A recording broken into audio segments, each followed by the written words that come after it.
And welcome back to another episode of Life Changing Challengers. I'm really excited, guys. I have Tullie Bailey with me today. He's an author, he's a musician, he is a entrepreneur, and actually, he calls himself a hustler.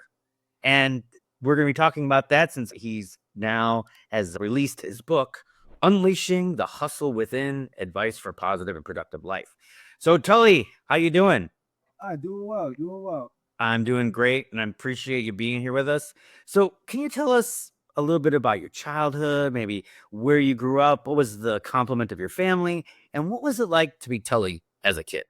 Yeah, so my childhood, I'm originally from Grand Junction, Colorado. I am the youngest of five children.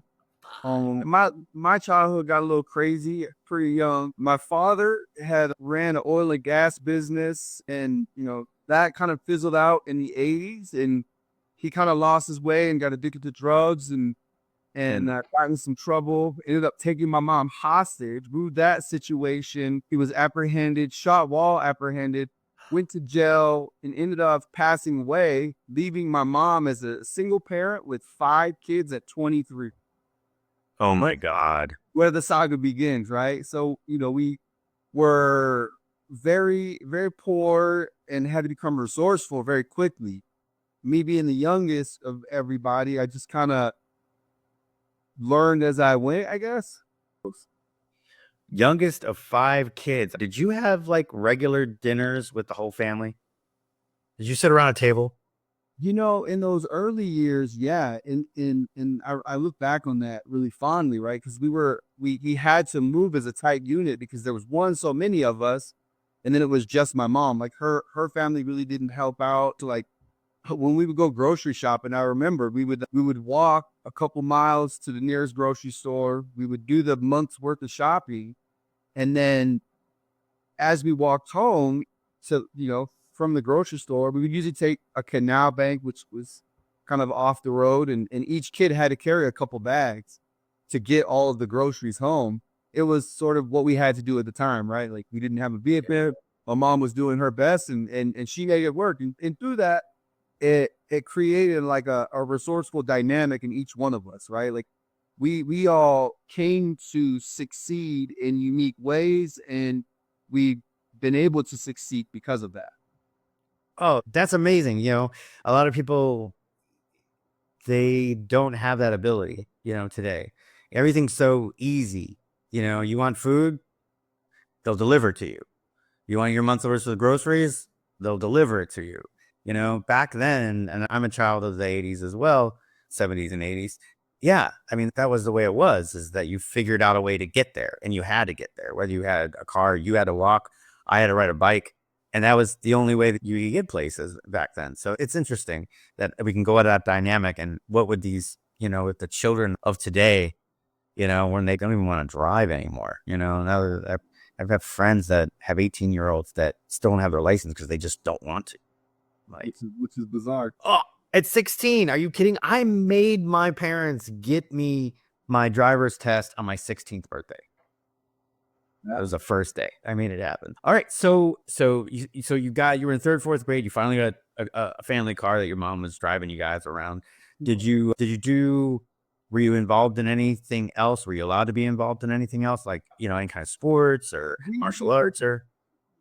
We kind of lived in a rougher area, to sort of all that we could afford. Went to school, kind of tried to get involved with sports, but it never really hit. Plus, the neighborhood kids weren't really doing that either. And then eventually, my mom took a job at a factory. So she kind of started working, 12 to 16-hour days. My older siblings were looking after me, but they were kind of rambunctious and on their own thing. And, we were just sort of left to our own devices, right? Still all just trying to survive.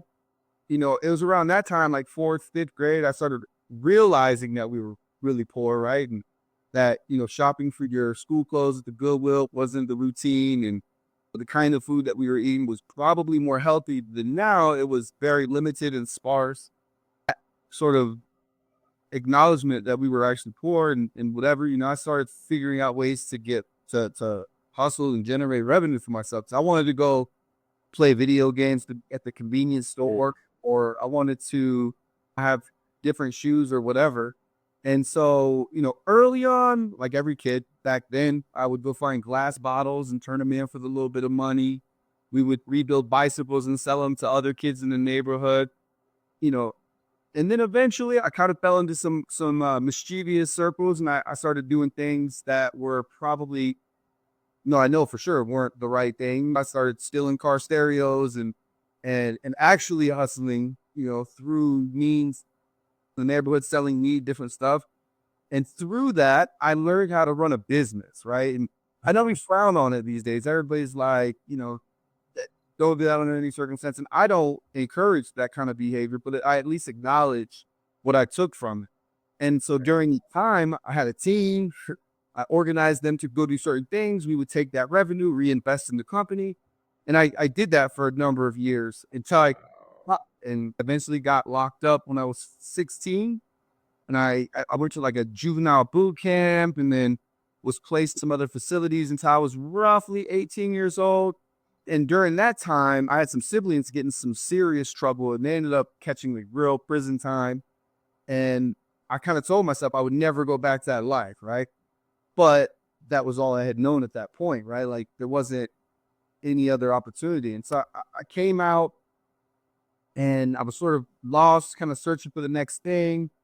And I ended up, through my older brother, stumbling into an oil and gas job, Nice. oil field. And it was interesting to me because after done things illegally to acquire money, it's really hard to go work at McDonald's, right? Because it doesn't grade it very much.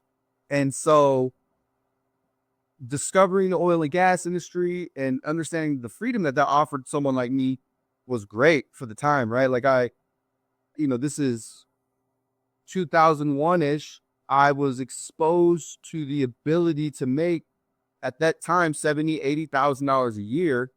And I was working 2 weeks and I was having 2 weeks off. So I would have 2 weeks to do whatever I wanted. And in 2 weeks that I had to be on the rig. Through that process, I didn't really have a dad. And so a lot of my discipline and my work ethic sort of came from the oil and gas industry. It was its own kind of thing. Like it's not the military, but you're exposed to extremely difficult circumstances and you're forced to make it work, figure it out. I could definitely see that. You said that your discipline came from oil and gas, which I know it probably did. I was in the military and we were doing 16, 17-hour days of work. And so I get it. But I think you actually, just by listening to your story, I think you actually started gaining some discipline first by walking back and forth to the grocery store and picking up bags and having to pick up these bags and bring them back. I think that started it. Then knowing that you found ways, that you were searching and finding ways to make income when you were young, whether it was moral, lawful or not. I think you got some discipline there too, which just made your lessons on the rig just that much faster. But I need to step back just for a minute because I just want to know, when you were stealing car stereos, how fast did it take you to freaking Slim Jim that sucker? What was your fastest time? I know they all timed them. More often than not, man, you would check for the cars that were unlocked. So at least, if you check 100 cars, you would find at least 5 that were unlocked, and that was the one you would hit. Okay. All right. No problem. I was just curious. It's like a kind of fun question, right?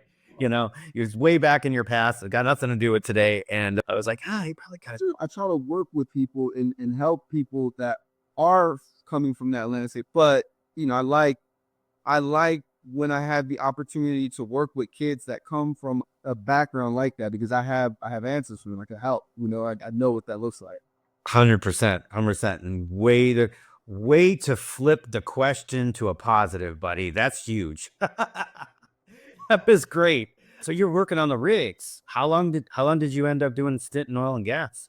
I mean, I was in the oil and gas industry for about 15 years and worked pretty high in the ranks. But parallel to that, there was that constant question that I wanted to do something more.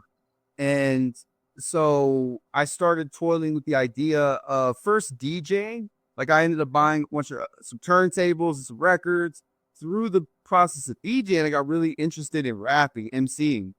I practiced, got good at rapping, and started making my own beats. Found a guy that could be my DJ. Kind of did it all myself. I approached the venue and I was like, look, I could probably get 100 people in this room if you give me a chance. And they did. Sure enough, I got 100 people into that place and I did a little show. I did some opening shows for bands like Digital Underground and the Loonies and different groups back then. And I just kind of, my 2 weeks, I would be on the rig doing oil rig stuff. And then for 2 weeks, I would be couch surfing, either working on booking tours or physically on the road touring. And started locally. I'm from Colorado. And so fortunately, you have the major markets, Denver, Colorado Springs, Fort Collins, Grand Junction. But then there's like 30 mountain towns, right? And during the summer or the winter, those mountain towns are usually hopping. So I was able to book tours in places like Durango, Gunnison, Crested Butte, Telluride, Aspen, Glenwood Springs, Rifle, Colorado, like all these places. And so I got really good at routing tours in my market. And, I started looking at the artists that were where I wanted to be. And I looked at who were opening up to those artists in that market, right? And I started reaching out to those artists, the openers, and I'll be like, hey guys, I could book a tour for you in the Colorado market if you could get me up in the Minnesota market, or you can get me in the Southern California market, or you could get me in the Arizona market. And so I started building this network with people because I had figured out how to book and route tours in my market. And I was able to tap into some other markets and play some other shows. And that turned into me first jumping on little micro tours with people. And then eventually I was booking and routing my own tour throughout the Southwest and then the West Coast and then throughout the US. And eventually over the span of 5 to 10 years, I was playing shows in Europe. I was playing shows all over the US and more or less on my own thing, right? The venues that I would play, every now and then I might open up for a bigger artist. But for the most part, I was playing dive bars. I was playing, 50 to like 300 person venues. And we just did it. I did it for a lot of years and had a lot of fun. Man, that's amazing. So you basically made yourself a promoter for big. So you started with big names and actually then brought in the headliners. Now, when you say that you actually booked your own tours, are you talking about being a DJ or MC and a group. was an MC? Okay. In that time, my rap made creatively, like originally I formed a group and the group kind of dissolved after a year because they didn't want to do the work. And so I called myself Tullie the Rapper. And I used that name and I toured all over the place, man, playing shows in Phoenix and LA and Chicago, all these places. And, again, parallel to that, every 2 weeks I would be back on the rig, right? Like I would go and I would earn my money.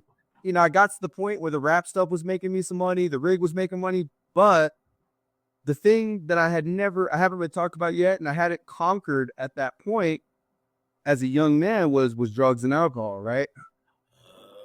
Okay. I used to sell drugs and I was around a lot of drugs and I personally never really partook in it. But as I was learning, as I'm on the rig and the rig tends to be a pretty wild place where there's a lot of drinking and there's some recreational drugs. And so I started indulging in some of those things. And then I'm on the road and I hadn't figured out, I felt like I had to be the life of the party. And I felt like in order to be the life of the party, I had to partake in what they were using to party. And so my life turned into this thing where I'm on the road getting wasted because I'm playing, 10 venues. And then I go back to the rig and these guys are going out to a bar every night. I felt like to uphold that camaraderie with my oil field buddies, I had to drink with them. And then when I'm touring and rapping, I felt like I had to be the light. So my life turned into a really long party that never seemed to end. And, then I started like dabbling with reading books and trying to figure it out, right? Towards like, if we're in a timeline, I would say like maybe 2009-ish. I was like starting to look to settle down and get out of being on the road as much and drinking and drugging as much. And so I was looking at either moving to LA to really pursue the music. And I ended up moving to meeting somebody in Denver, and we built a friendship and then a relationship. But really what was happening is I was planting roots, right? And those roots gave me the foundation I needed to like really take a look at my life and what I had going on. And I understand that I needed more balance. That's a great story, and I commend you for being able to dish that life off. It doesn't sound like you were the victim of the environment, that maybe you weren't. Would you have considered yourself addicted to drugs and alcohol, or was it just the fact that it was always around that you ended up partaking? There came a time where I did get addicted to drugs and alcohol. And it became a real problem that I actually had to traverse, but we'll get into that a little bit later. All right. No, that's great. Hey, just by the way, it was released on November 12th, but you might need to listen to an episode with this guy. His name was Jeremy Hasselwood. And he started a rap group too, and moved and ended up in ATL and rapping out there. So listen to him. His stories are pretty close to what you're talking about, but he didn't promote himself. He was really just trying to make it as a rapper, and he was at the Apollo. He said he was one of the only white rappers to actually stand up and get a solo spot at the Apollo. So at the time, one of the first, he's a little bit older too. So anyway, check out that. And for anybody listening, go ahead and check out the episode with Jeremy Hasselwood, and I'll put it here. In the corner, and I'll be Yeah. But so the relationship that you ended up getting to, is this your current wife? it is. Yeah. Well, fantastic. So that's been a while now. Look at you. You've been married like 15 years. We got married, but first I met her. I still was doing some shows, but I was slowing down and I was coming to realize that I was actually a promoter. And I knew to throw parties as well. And so then I'm like, I continued on the rig for a while and I started more or less routing tours and just throwing pop-up shows with everybody from like underground artists to, back then it was Baby Bass that was big. I do some tours for him. And we did that for a number of years. And then eventually, every time I was at the rig, I had this beautiful wife and I had this sort of booming promotional thing I'm pursuing. And the rig I felt like I was on a different planet, right? Like it just didn't need my purpose anymore.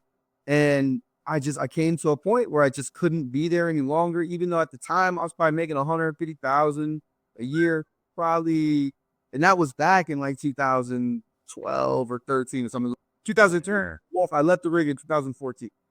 And I took a leap of faith and took a job at a bar that I had thrown events at before. But I stepped in. I think the first night I was there, I did coach at, right? Like I went from running a drilling crew and having all this, authority and making lots of money to like tipped minimum wage and surviving on tips essentially.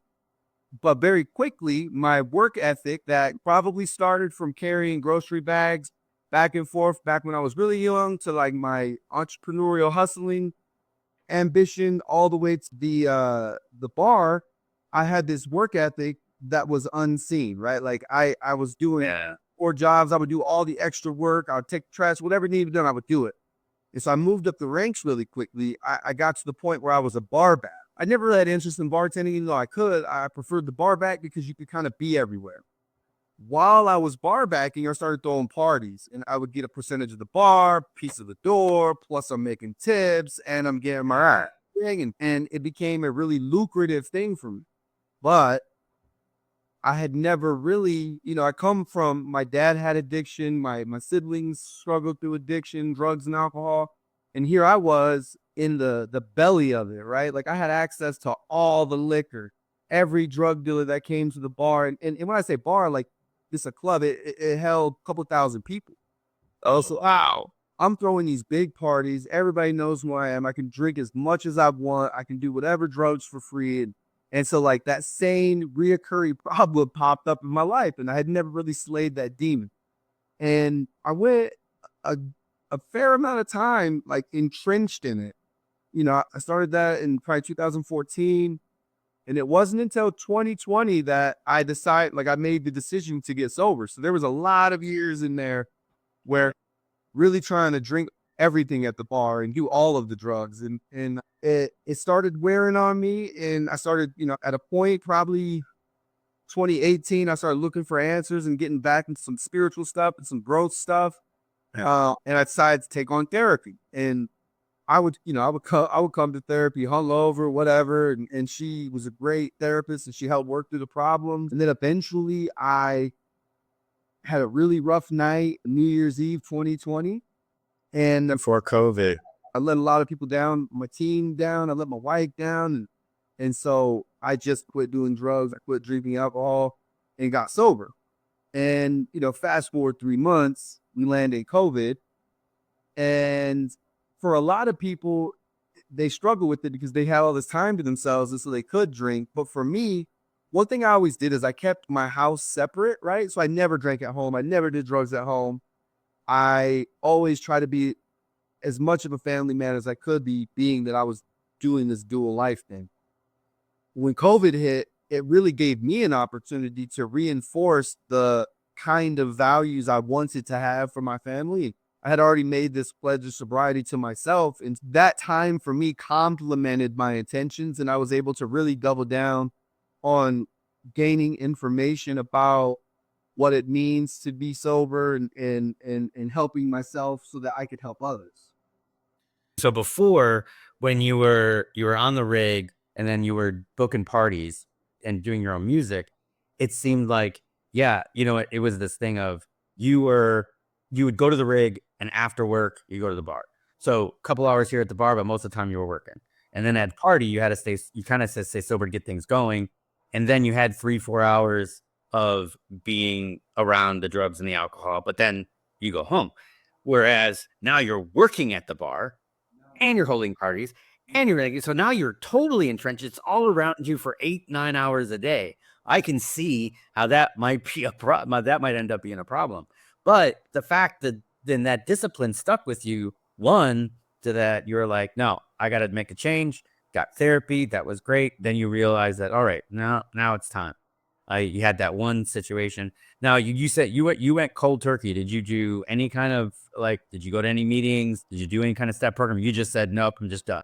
I didn't, man. I got sober and then I spent a lot of time with my family. Like I was rebuilding, it's COVID. So I'm rebuilding bicycles. I built a deck in my backyard. I'm making all this crazy. And keep in mind, I had actually had to quit therapy because COVID hit and my financial situation had changed. I couldn't afford therapy. You couldn't really go see someone. For me, the video therapy thing didn't make sense. And so I'm driving them crazy, and I get this idea like, I should I'd always wanted to drive for Lyft, right?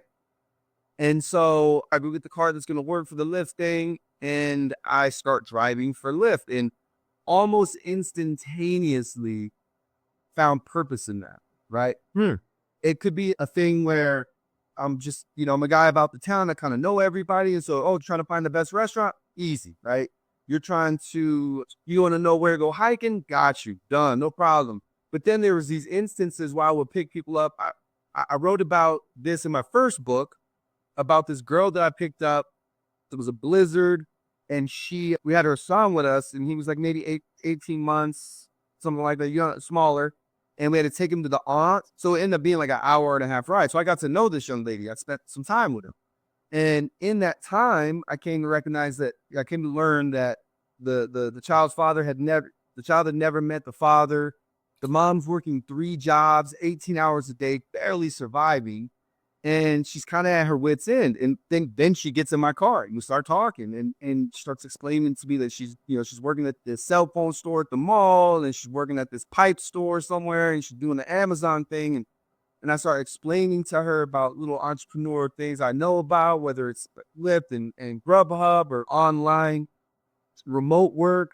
By the end of the conversation, she's emotional, I'm emotional, and I was able to get her some information and get her the direction. And I felt that gift of helping somebody, right? That's what Lyft became for me. It became this tool where I could interact with people. I could help them find whatever restaurants or bars they're looking for, all the way down to if they're trying to become an entrepreneur, I could help them start their t-shirt company or whatever. And so it back then was, and still to this day is, a tool that I use weekly as means to kind of clear my head, get out, and so on.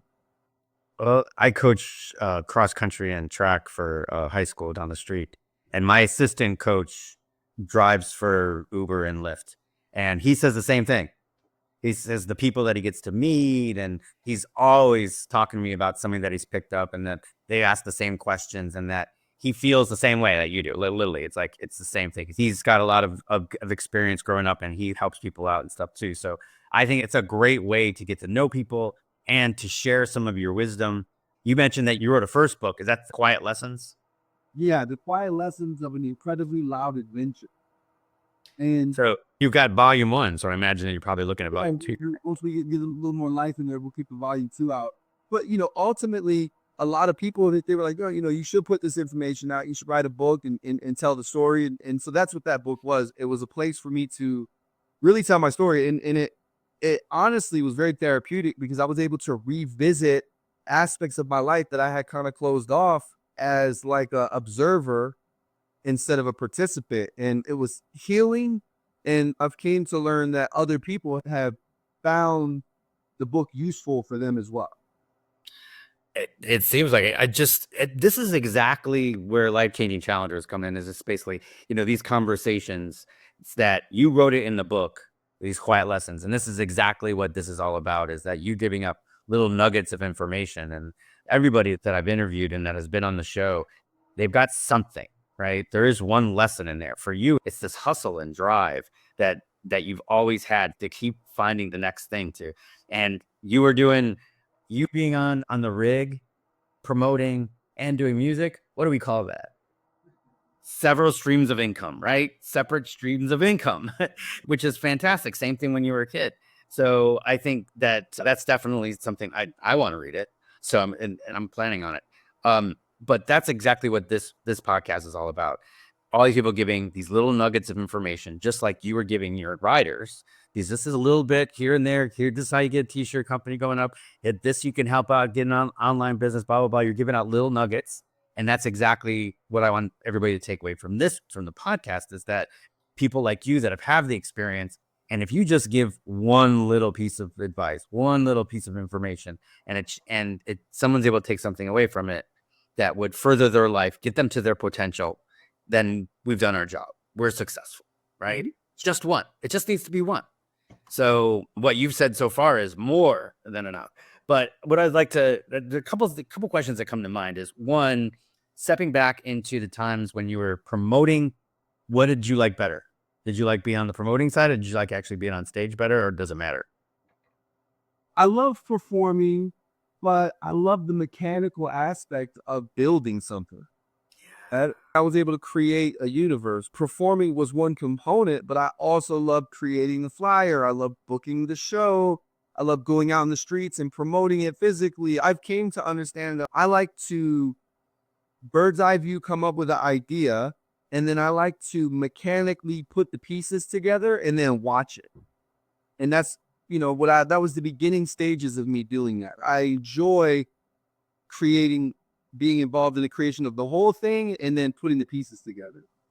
I love that too. I'm the same way. So, because I build plans for people. So I'm an endurance coach, as you can see, and I help people get through, marathons, and I coach them through triathlon and ultra marathons and the whole bit. And it's a building of a plan. It's like sitting there and going, okay, hey, well, what's your goal? What do you want to do? And now we've got break points. We got to find the right avenue for you to get you there.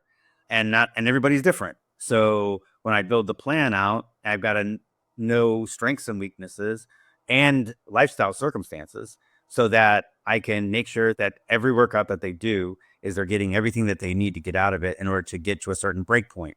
And then when we hit that break point, we look for another milestone and then another milestone till we finally get to the race and they can hit their goal at the race. Same thing, points, creating this plan and then getting them to the finish line. So I get it. I love it. And I'm with you on that. So you're driving for Lyft, It's 2020, and you're obviously, were you doing just Lyft? Were you doing like Uber Eats too? It was never really about the money, so I wasn't trying to do as neat possible. It became about the experience and the process more. So like I kind of stuck with it. I thought about doing Uber at one point, and I just didn't like the app in terms of like the actual like piece of technology. I didn't like it. It was a new Lyft, and so I just did that. And yeah, I did live for a long. I still do live now, but I did live for a while. Then the bars ended up opening back up, and I came back. I kind of left as like the bar back, even though before I left, I got sober, but even the years building up, I kind of was the general manager because the general manager was like a major drug addict and was drunk all the time. There was a huge problem. He had been in the industry for a long time. He hadn't found his way to straighten it out. So when I came back to the nightclub space after COVID, the owner of the company, he owns, at the time, he owned 5 nightclubs, 2 of them being the biggest in the state. And at a point, he kind of offered the general manager for the whole company to. And so I went from being essentially a bar back that was basically running the show behind the scenes to the general manager of a multi-unit nightclub company conglomerate. And that posed new challenges and new opportunity. I still drove for Lyft the whole time, but I started learning about being not just a manager of one building or one team, but managing multiple teams. I use like a movie metaphor to kind of quickly describe my careers at large. Like when I was trying to be a rapper, I kind of wanted to be in the movies. I wanted to be like in it. And then as time went on, I wanted to be the star of the movie, right? And then after a while, I kind of wanted to just to throw movies, make my own movie, and that's what the promoting shows and that part of it. And then eventually, I wanted to like executive produce multiple things at one time. And so when I took that role at the club, I became the guy that was in charge of the kind of linen that we were getting, all the way down to the type of marketing strategies that we were using to you know, a good portion of the programming fell to me as well. Like a lot of the programming, because it's a big company, we work with Live Nation and other companies, but I still probably programmed at a couple of the bars, like 80, 90% of the programming was me. And then at a couple of them, I didn't touch. And then a couple, I probably did like 10 or 15%.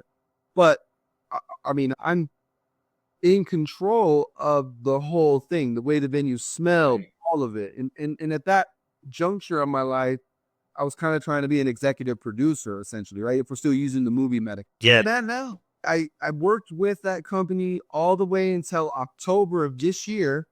And at that time, the owner sold 2 of the venues, right? Mhm. To this company called Insomniac, which is like one of the biggest club companies, whatever. Insomniac had kind of offered to bring me on, same salary, probably different role. They kind of sat me down and said, look, whatever you want to do, like we'll get behind you. We're doing it. Like we understand your value. We want you there. Wow. But I was looking for a way out of the bar industry. I still understand how important it is to create a space for people to celebrate the highs and lows of their lives. But I just couldn't sit in another meeting where the idea was, how do we get the kids to drink more liquor, right? I had came to recognize for me that, that's not the best thing. Like there's other things. And I understand at certain points in your life, you're going to pursue those things. And I get it. But for me, my goal for the day, it could no longer be, we need this bar to sell this much liquor. And so I needed to find something else. I had the authority to kind of do whatever I wanted, right? And so I started playing with it a little bit. I was playing with life. One of the first things I did was one of the bars I ran was this goth bar. It's a very popular goth club called Milk Bar in Denver. And I had this idea of getting a claw machine and putting it in the lobby of Milk Bar, right? But instead of stocking the claw machine with, the usual suspects of like either stuffed animals or cool seat, Right. whatever, I started going to either vintage toy stores and getting like a Blondie toy or an NC Hammer toy and throwing it in there. Yes. To this goth staple, which is called Fashion Nation. It's been here for a very long time. And I would get like purses that were shaped like coffins, and I would get like crazy goth masks and bags and different things. And I stocked the spa machine with, it was just really fun.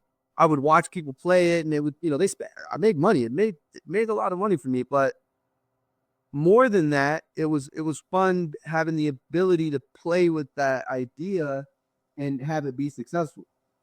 Well, it was your target market. That is the case study for target marketing. It was a golf bar. You got coffin shaped this, and you got like dark eyeshadow probably in there somewhere, and had maybe a T-shirt rolled up that was a golf thing or whatever. Now, no, because now you're not looking at kids, and what it's usually used for is to get the kid busy while mom and dad pay the bill. Um, this was because you're catering to adults, and this was their thing. That is the case study for target market. So, It's so awesome. at that same time, kind of literally at the same time, uh, it's funny. Hot dogs were kind of having a year, right? They were getting popular, Right. and so I went and bought a box truck, like a vintage box truck, and I had like a dope patina, and I made it into a hot dog food truck, right?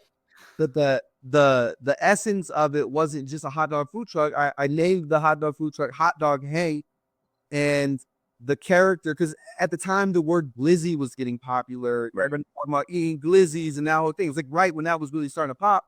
So I got this. I created a hot dog Hank, and I made him. I put a Gucci hat on him and some gold chains, and it was this whole character. And a food truck, and I parked it literally at the door of the club. So in the back of the club, in the lobby, I got a claw machine with all this cool God stuff and vintage stuff, and then in the front, I got this hip hop themed hot dog truck that I'm just and it was killing it. I was having a blast. It was making money, and I started having fun. And that was like right out of COVID. And so we did that for a while, and I got bored, and I sold the claw machine. It did what I needed. It gave me the information I needed, and I wanted to move on. And same thing with the food truck. I got the information I needed. Someone else had some interest, and so I ended up selling the food truck and started working on some other concepts. And so another piece I didn't say was during COVID when I first started driving for Lyft, I ended up managing my local neighborhood ice cream shop. And again, it's just because I need to stay busy. Like I got to keep moving. I hate standing still. And so I managed this ice cream shop for this person, and I enjoyed it. It was like bartending kind of, but they come in, they pick their ice cream, you tell a couple jokes, and then you give them the thing, and it's fun, it's innocent and cool. That stayed in the back of my mind. I enjoyed it. And Right. so, I'm managing all these clubs.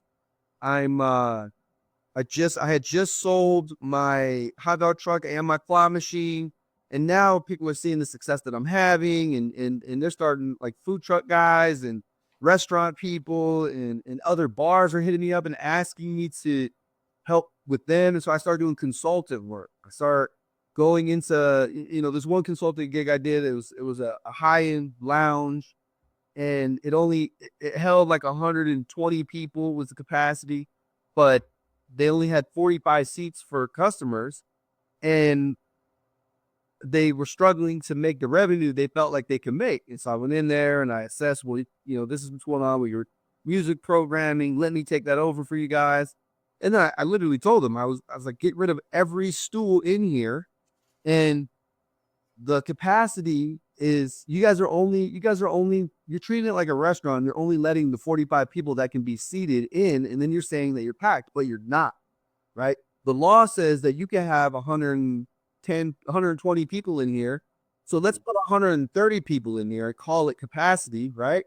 And within a week they started seeing triple the revenue, right? Their money it started working for them. And so I ended up doing another restaurant for them. I did some consultant work for this pizza food truck, things like that. So I'm pursuing other entrepreneurial endeavors, and then fast forward to maybe a year ago, a local ice cream in a like an iconic neighborhood comes available, and so he wants to move back to Philly, and I end up getting his shop for essentially the cost of the equipment, right? And so I start developing an ice cream business with my wife on the side. Dang, you know what? When you say hustler, that is a hustler.